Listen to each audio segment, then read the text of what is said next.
खबर दें आपको पेशावर से, जिसके इलाके काजी किले में घर में घुसकर 2 खवातीन समेत 3 अफराद को तेजधार आले से कत्ल कर दिया गया है। मजीद जानेंगे डॉन न्यूज़ के नुमाइंदे जाहिद इमदाद से। जाहिद, क्या तफसीलात मालूम हो सकें?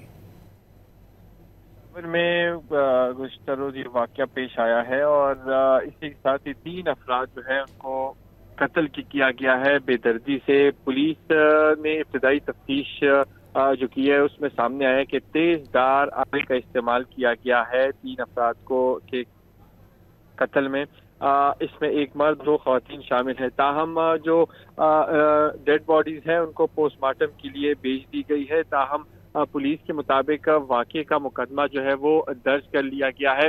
वजह क्या है इस वाक़े की, इस हवाले से पुलिस तफ्तीश जारी है।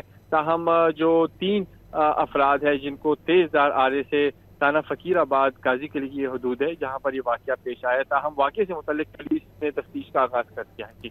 बहुत शुक्रिया जाहिद इमदाद इन तफसीलात के लिए।